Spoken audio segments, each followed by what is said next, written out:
स्वागत है ब्रेक के बाद और बात करेंगे राजधानी एक्सप्रेस में उत्तराखंड से जुड़ी तमाम बड़ी खबरों की। उत्तराखंड कांग्रेस को बड़ा झटका लगा है। दरअसल प्रदेश उपाध्यक्ष मथुरा दत्त जोशी ने कांग्रेस से इस्तीफा दे दिया है। ये बड़ी खबर सामने आ रही है। मथुरा दत्त जोशी ने बीजेपी का दामन थाम लिया है और कांग्रेस के 3 वरिष्ठ नेताओं ने बीजेपी ज्वाइन कर ली है। सीएम धामी की अध्यक्षता में शामिल हुए हैं मथुरा दत्त जोशी। उत्तराखंड कांग्रेस को यह बड़ा झटका लगा है। बता दें कि कांग्रेस के प्रदेश उपाध्यक्ष मथुरा दत्त जोशी और वरिष्ठ नेता बिट्टू कर्नाटक ने पार्टी से इस्तीफा दिया है और मुख्यमंत्री पुष्कर सिंह धामी और बीजेपी प्रदेश अध्यक्ष महेंद्र भट्ट की मौजूदगी में बीजेपी की सदस्यता ग्रहण कर ली है। और बताते चले कि कांग्रेस के 3 वरिष्ठ नेताओं ने बीजेपी ज्वाइन की है। संगठन के प्रदेश उपाध्यक्ष मथुरा दत्त जोशी, बिट्टू कर्नाटक, प्रदेश महामंत्री जगत सिंह खाती ने कांग्रेस पार्टी छोड़कर बीजेपी का दामन थाम लिया है और मुख्यमंत्री पुष्कर सिंह धामी की मौजूदगी में बीजेपी की सदस्यता ली है। और इस दौरान प्रदेश अध्यक्ष महेंद्र भट्ट, टिहरी विधायक किशोर उपाध्याय सहित कई पदाधिकारी मौजूद रहे।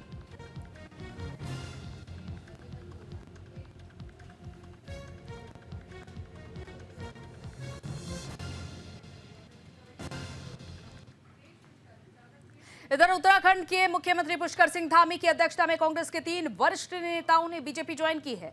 इस दौरान सीएम धामी ने कार्यक्रम को संबोधित किया और कहा कि मथुरा दत्त जोशी जी से मेरा कई दशकों से संबंध है। भारतीय जनता पार्टी एक पार्टी नहीं बल्कि परिवार है। आगामी निकाय चुनाव में बीजेपी भारी मतों से जीत हासिल करेगी।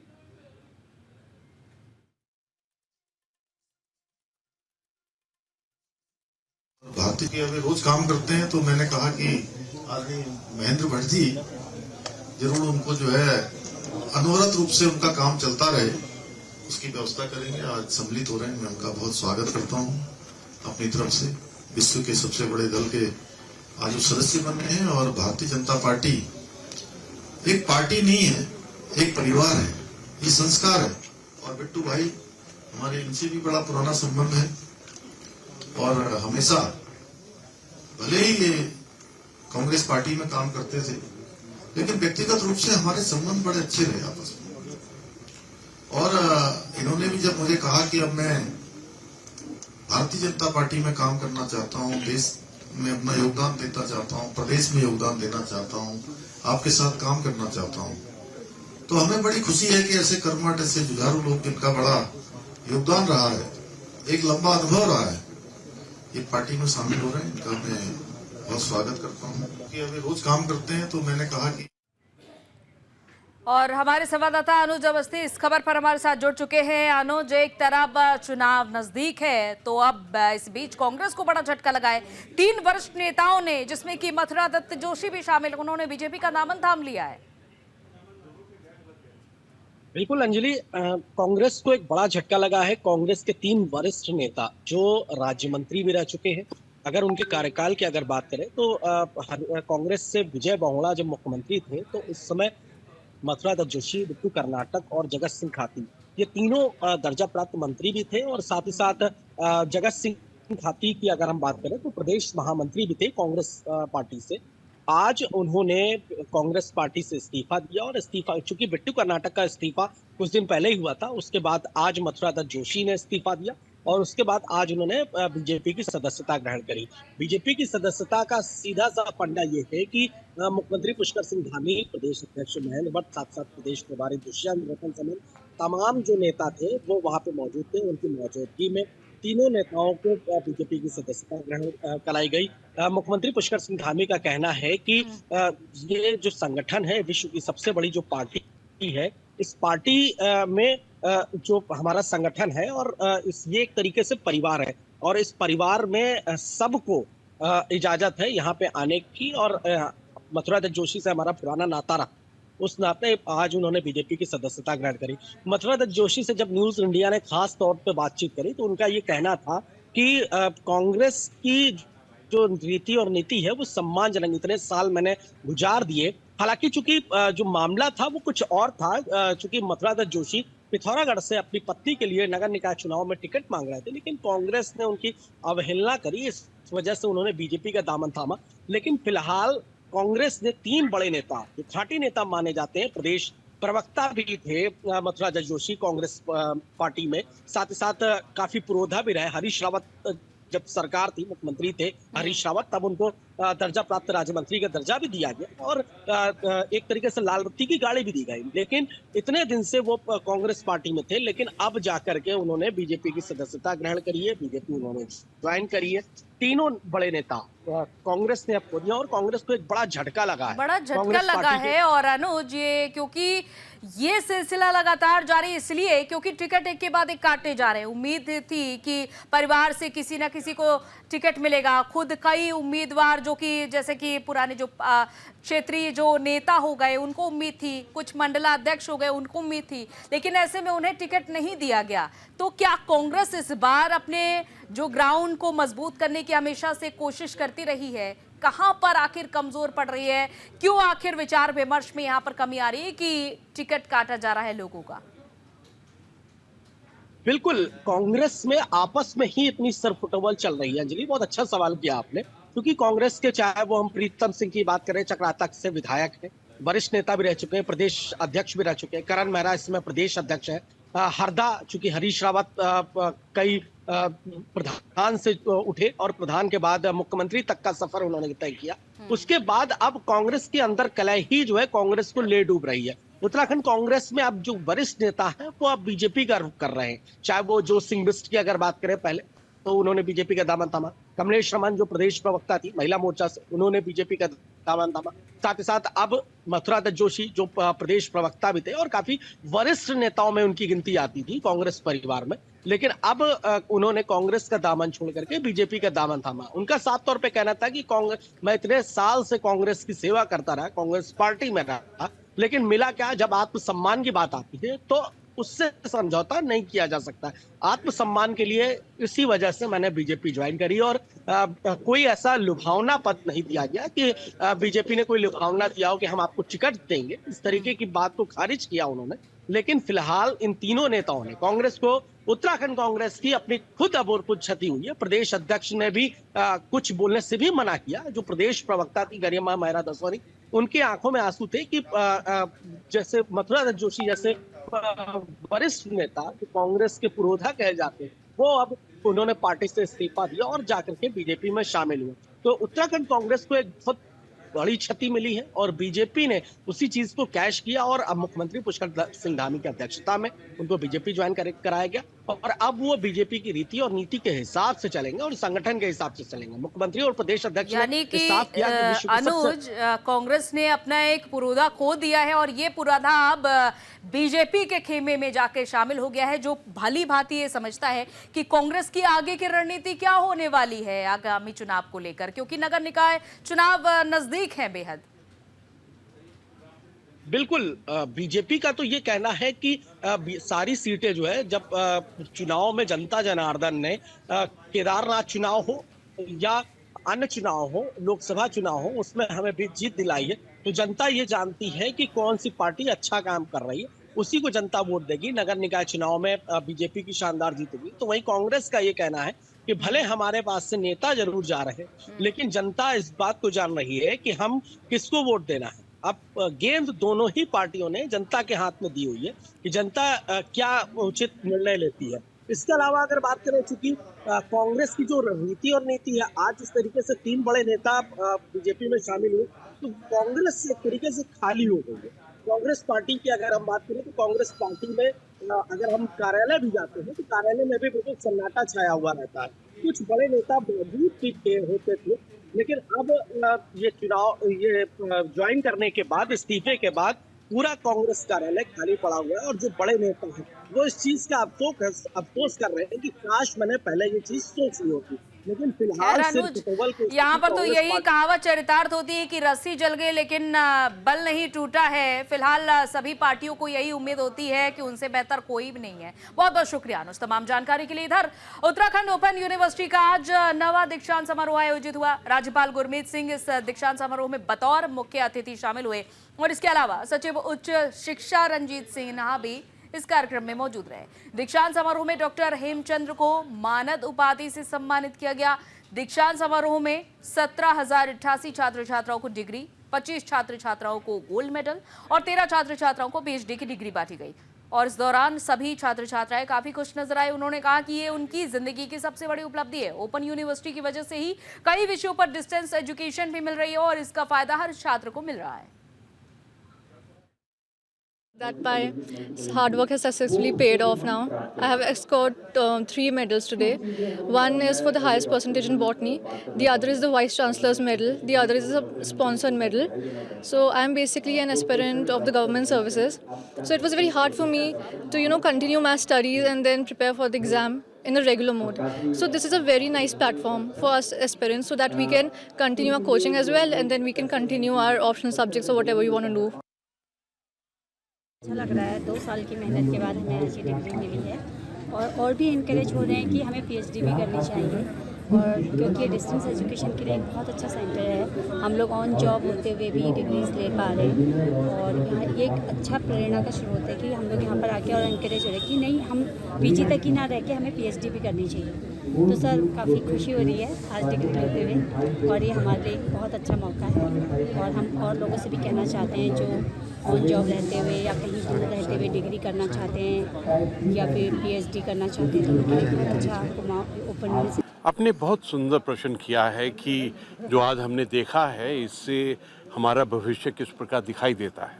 आज सचमुच बहुत सौभाग्य का दिन है कि आज हमने उत्तराखंड ओपन यूनिवर्सिटी मुक्त विश्वविद्यालय का 9वां कॉन्वोकेशन समारोह किया है, दीक्षांत समारोह। इसके अंदर में 17,000 उपाधियाँ दी गई हैं, डिग्रीज दी गई हैं, 25 को गोल्ड मेडल से नवाजा गया है और पीएचडी 15 पीएचडी दी गई है। मुझे अत्यंत खुशी है कि ये जो कॉन्सेप्ट है ओपन यूनिवर्सिटी का, ये हमारे वंचित ग्रुप जिनके पास में फॉर्मल एजुकेशन की अपॉर्चुनिटी नहीं है, जो हमारे दिव्यांग हैं, जो हमारे रूरल एरिया गांव के लोग हैं जो पहुंच नहीं सकते हैं, उनको विद्या प्राप्त कर रहा है। और एक एक्साइटमेंट है पूरे उत्तराखंड के अंदर में, मैं कहूँगा पूरे भारत में, कि ये जो हमने कोविड महामारी से सीखा था, ऑनलाइन डिजिटाइजेशन, डिजिटल कनेक्टिविटी, उसको इस्तेमाल करके और कई पहल की गई हैं जिससे ये डिजिटाइजेशन, ऑनलाइन एजुकेशन और जो सामग्री है, जो पाठ्यक्रम है, उसको बहुत ही ऊंचे दर्जे का किया गया। उत्तराखंड के लघु व्यापार एसोसिएशन की बैठक प्रथम वेंडिंग जोन में प्रांतीय अध्यक्ष संजय चोपड़ा की अध्यक्षता में आयोजित हुई। बैठक में फैसला लिया गया कि 19 जनवरी को संगठन के 21वें स्थापना दिवस पर संगोष्ठी का आयोजन किया जाएगा, जिसमें संगठन को नई दिशा देने पर चर्चा होगी। तो वहीं 20 जनवरी को राष्ट्रीय रेहड़ी पटरी दिवस के अवसर पर जनचेतना यात्रा निकालकर व्यापारियों की मांगों को उठाया जाएगा। और वहीं संजय चोपड़ा ने कहा कि इस रैली के जरिए प्रधानमंत्री स्ट्रीट वेंडर आत्मनिर्भर योजना, स्ट्रीट पथ विक्रेता संरक्षण अधिनियम और उत्तराखंड नगरीय फेरी नीति को राज्य के सभी नगर निकायों को लागू करने में दोहराया जाएगा। जो हमारी महत्वपूर्ण बैठक थी कि आने वाले दिनों में 19 जनवरी को हमारे संगठन का स्थापना दिवस है और 20 जनवरी को रेहड़ी पटरी दिवस होता है। उस रेहड़ी पटरी दिवस पर हम लोग जो है एक विशाल रैली का आयोजन करेंगे और विशाल रैली का आयोजन करके जो भी हमारा जनप्रतिनिधि है, जो हमारी बातों को अपने एजेंडे में सम्मिलित करेगा, तो निश्चित रूप से उसको खुला समर्थन देंगे। और कुछ सुविधाएं कि हमारी मांग है सरकार से कि हमें वेंडिंग जोन तो दे दिया, हम धन्यवाद करना चाहते हैं मुख्यमंत्री पुष्कर सिंह धामी जी का, लेकिन मूलभूत सुविधाएं आज तक हमें नगर निगम नहीं दे पाया। दर हरिद्वार में नशे के खिलाफ ड्रग विभाग का अभियान जोरों पर है। ड्रग इंस्पेक्टर अनीता भारती शहरी और ग्रामीण क्षेत्रों में लगातार ताबड़तोड़ छापेमारी कर रही और मेडिकल स्टोर्स पर नारकोटिक्स दवाइयों और इंजेक्शंस की अवैध बिक्री पर सख्त कार्रवाई भी की जा रही। दरअसल ड्रग विभाग और पुलिस ने संयुक्त कार्रवाई कर 5,000 नशीले कैप्सूल और 54 इंजेक्शन बरामद किया और इस बड़ी कार्रवाई के बाद मेडिकल संचालकों में हड़कंप मच गया है। विभाग ने मौके से कई संदिग्धों को पूछताछ के लिए हिरासत में लिया और मामले की जांच जारी है। ड्रग इंस्पेक्टर अनीता भारती ने बताया कि विभाग को जहां भी अवैध नशीले पदार्थों की बिक्री की सूचना मिलती है, जहां तत्काल कार्रवाई की जाती है। उन्होंने कहा कि हमारा मुख्य उद्देश्य नशे के कारोबार पर रोक लगाना है और ऐसी कार्रवाई लगातार जारी रहेगी। मुक्त करना है। उसके लिए हमारा जो प्रयास है लगातार जारी है। पुलिस के साथ, एसटीएफ के साथ, एनसीबी के साथ जो भी हम लोग कार्रवाई करते हैं, मुझे जहाँ से भी शिकायतें आती है मैं मौके पे जाती हूँ और कुछ जो भी हमें गलत करते हुए दिखता है उसके अगेंस्ट कार्रवाई की जाती है। कल सुमन नगर से मुझे शिकायत मिली थी और वहाँ पे चौकी इंचार्ज अर्जुन सिंह, जिनके द्वारा जो मुझे बताया गया था कि एक के द्वारा जो यहाँ पर नारकोटिक दवाइयों का बिजनेस अवैध तरीके से किया जा रहा है। और कल देर रात हम लोग वहाँ पे गए थे, हमने रेड करी, उसके यहाँ से भारी मात्रा में नारकोटिक दवाइयाँ, ट्रामाडोल, पेंटाजोसिन के इंजेक्शन और अल्प्राजोलम हमें जो है बरामद किए गए। इधर देहरादून के रायपुर में अवैध रूप से संचालित गैस गोदाम पर प्रशासन ने बड़ी कार्रवाई की है और गैस गोदाम को सीज कर दिया है। अवैध रूप से चल रहे गैस गोदाम पर सख्त कार्रवाई की गई है। लीज खत्म होने के बावजूद भी सालों तक उस जगह पर गैस गोदाम संचालित किया जा रहा था। दरअसल देहरादून के डीएम के जन सुनवाई कार्यक्रम में एक महिला ने जमीन पर अवैध कब्जा कर गैस गोदाम संचालित करने और जमीन पर कब्जे की शिकायत की थी और डीएम ने अवैध गैस गोदाम होने और जमीन पर कब्जे की शिकायत पर कार्रवाई के निर्देश दिए। जिला प्रशासन और पुलिस टीम ने मामले में कार्रवाई की है। कि एक महिला है, वृद्ध महिला, लगभग 80 वर्षीय महिला लीलावती, वो हमारे पास जनता दरबार में एक शिकायत लेकर आई थी कि उनकी जो विधिक भूमि है उस पर किसी व्यक्ति ने एक अवैध रूप से गैस गोदाम बना दिया है। इस पूरे मामले की हमने जांच की और जांच में ये पाया गया है कि एक व्यक्ति जो है लोकेश उनियाल नाम से, वो एक बिना किसी वैध भूमि स्वामित्व के इस महिला की भूमि पर एक गैस गोदाम चला रहे थे। उसमें हमने अपनी टीम से भी पूरी आख्या ली और उसके बाद जो विस्फोटक नियंत्रक हैं उनके ऑफिस से भी इसमें आख्या ली गई और पूरे मामले की जांच करने पर ये बात की पुष्टि हुई थी और इसीलिए हमने वो गैस गोदाम बंद करा दिया है। इधर उत्तराखंड के देहरादून में मदरसों की जांच शुरू कर दी गई है। डीएम सविन बंसल ने तहसील स्तर पर कमेटियां गठित की है, तो वहीं एसडीएम की अगुवाई में जांच कर रिपोर्ट डीएम को सौंपी जाएगी। डीएम बंसल ने कहा कि सभी एसडीएम, जिला अल्पसंख्यक कल्याण अधिकारी और शिक्षा विभाग से समन्वय बनाकर मदरसों का सर्वे कर नियमानुसार कार्रवाई कर रिपोर्ट दें। इसके अलावा जो मदरसे पंजीकृत हैं उनमें मानकों के पालन की स्थिति, जैसे एनसीईआरटी पाठ्यक्रम से पढ़ाई, मिड डे मील, सफाई, मूलभूत सुविधाओं का भी रिपोर्ट देना होगा।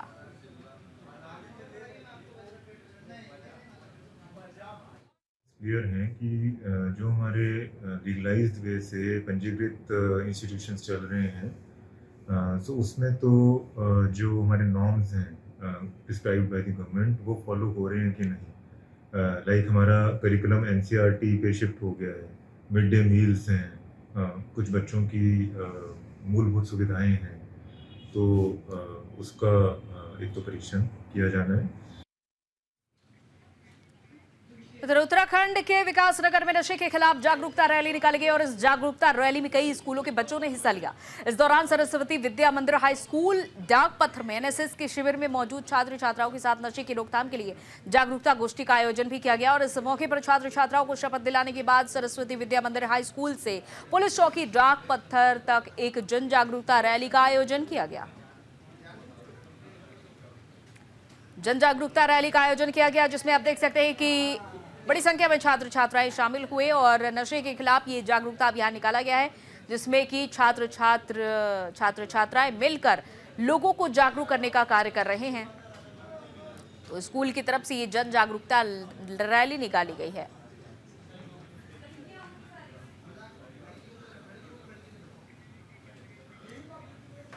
इधर मसूरी में नगर निकाय चुनाव को लेकर भारतीय जनता पार्टी के कार्यकर्ताओं ने कमर कस ली है, जिसको लेकर मसूरी में वरिष्ठ बीजेपी के नेताओं ने मसूरी में बैठकों का दौर शुरू कर दिया है और कार्यकर्ताओं को जीतने का मंत्र दिया जा रहा है। वहीं बीजेपी विधायक प्रीतम सिंह पंवार और राज्य मंत्री कैलाश पंत में कार्यकर्ताओं के साथ बैठक ली और सभी कार्यकर्ताओं को एकजुट होकर धरातल पर काम करने का मंत्र बताया है।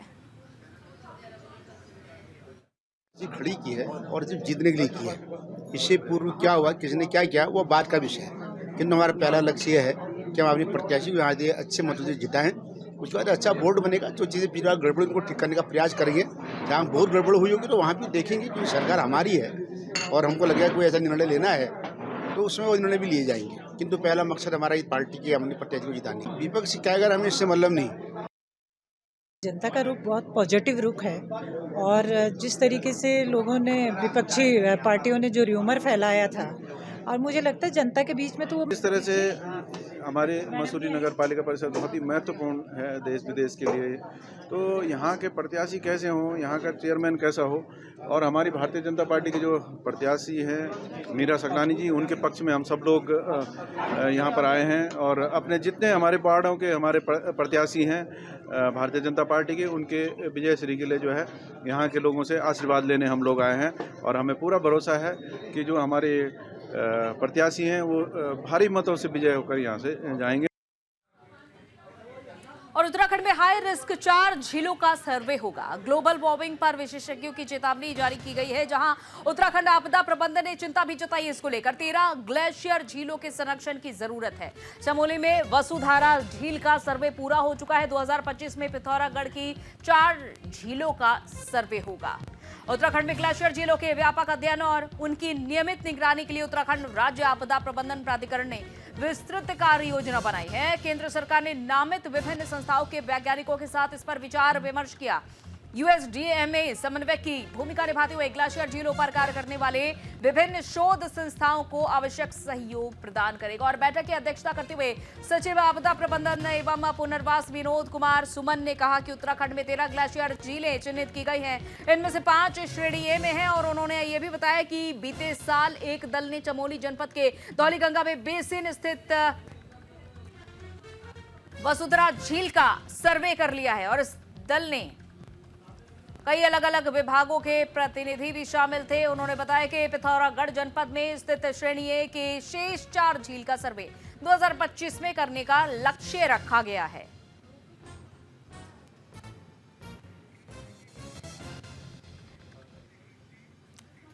उधर हरिद्वार में तेज रफ्तार का कहर देखने को मिला, जहां तेज रफ्तार बाइक अज्ञात वाहन से जा टकराई और हादसे में बाइक सवार 2 छात्रों की मौत हो गई है। हादसे की जांच में जुटी हुई है पुलिस। फिलहाल हरिद्वार रुड़की हाईवे पर सड़क हादसे में 2 छात्रों की मौत हो गई है। बताया जा रहा है कि तेज रफ्तार बाइक आगे जा रही थी और किसी अज्ञात वाहन ने पीछे से टक्कर मार दी। हादसे में दोनों छात्रों की मौके पर ही मौत हो गई और सूचना पाकर मौके पर पुलिस पहुंची और शवों को कब्जे में लेकर पोस्टमार्टम के लिए भेज दिया। बताया जा रहा है कि फिलहाल पुलिस पूरे मामले की छानबीन में जुटी हुई है कि आखिर घटना की वजह क्या रही है मुख्य तौर पर। लेकिन ये बताया जा रहा है कि अचानक से ये हादसा हो जाता है, जहां तेज रफ्तार बाइक अज्ञात वाहन से जाकर टकरा जाती है। और इसी के साथ राजधानी एक्सप्रेस में फिलहाल इतना ही। इजाजत दीजिए, नमस्कार।